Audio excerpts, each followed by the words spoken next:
Olá pessoal, sejam todos bem-vindos a mais uma aula do canal Gênios da Física. Bem, nós vamos iniciar uma nova resolução do livro-texto Moisés Nussensweig, quarta edição, volume 2, falando sobre fluidos. Tá? Esse capítulo dessa questão é o capítulo 1, questão de número 1. Esse capítulo trata sobre estática dos fluidos. Então, antes de resolver esse problema, esse é o primeiro exercício, que dessa nova resolução do livro-texto volume 2, O volume 1 nós já fizemos alguns vídeos, com resoluções de alguns problemas. Então, vamos ler o enunciado e em seguida resolvê-lo, Então, o enunciado do problema diz o seguinte, Então, no sistema da figura P1, que é essa figura aqui, tá? A porção AC contém mercúrio, tá? BC, esse termo aqui, essa parte aqui do vaso comunicante aqui contém óleo e o tanque aberto contém água. Então você tem água, óleo e mercúrio.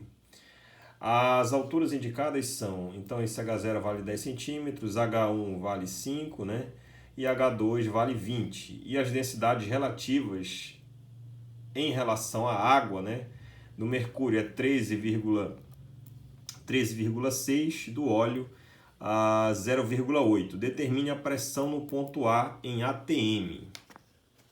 Então, vamos resolver esse problema, basicamente falando sobre estática de fluidos.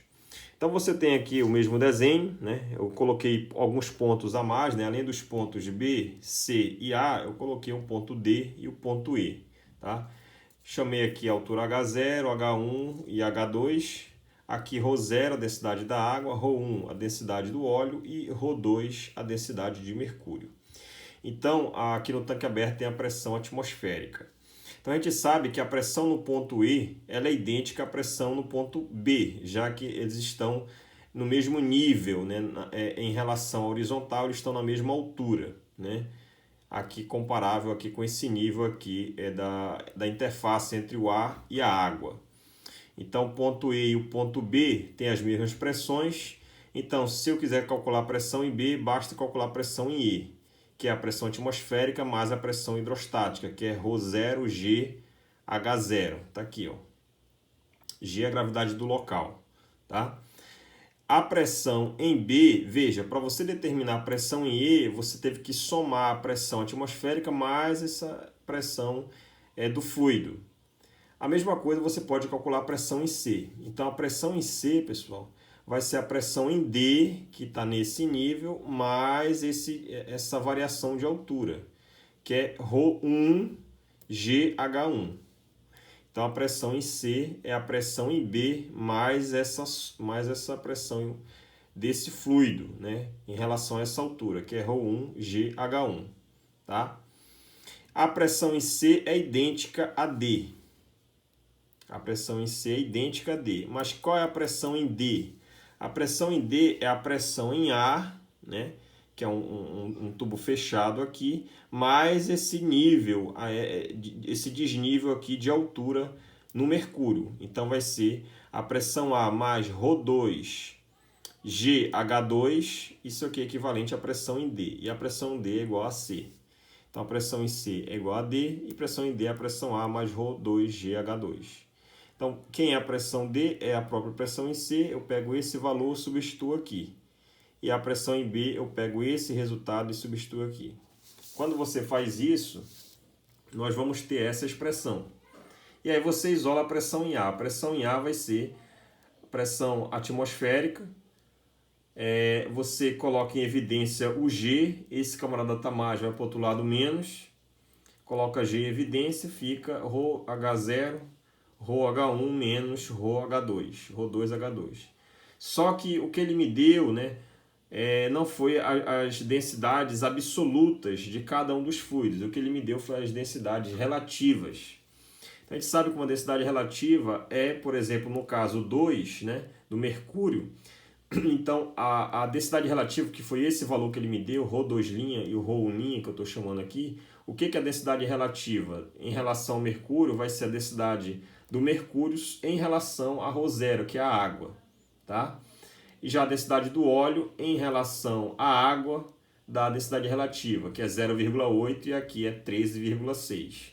Então, aonde tem ρ1 e ρ2, você isola ρ2 é ρ2' vezes ρ0 e ρ1 é ρ1' vezes ρ0.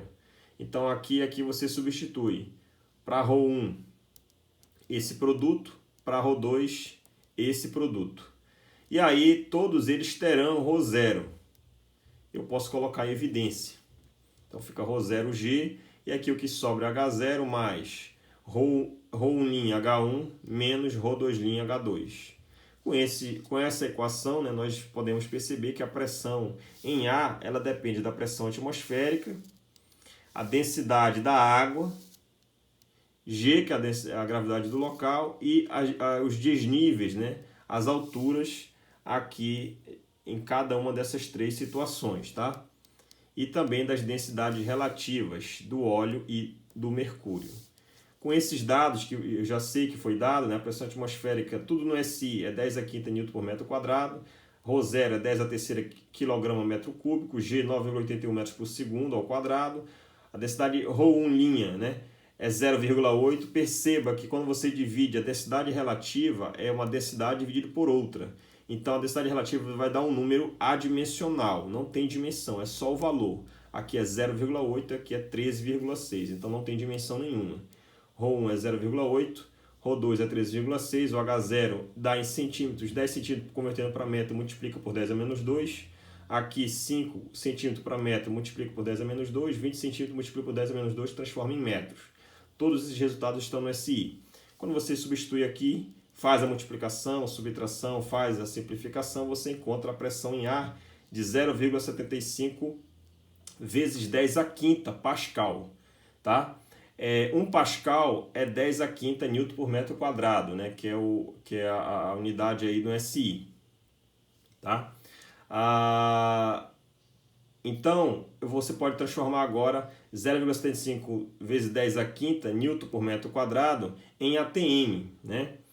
E aí, para você fazer a conversão, basta você dividir esse resultado por 10 a quinta. Quando você divide esse resultado por 10 a quinta, o resultado que vai dar é 0,75 ATM, tá? Então, para converter Newton por metro quadrado para ATM, basta dividir por 10 a quinta. Se você quer converter ATM para Newton por metro quadrado, multiplica por 10 a quinta, tá?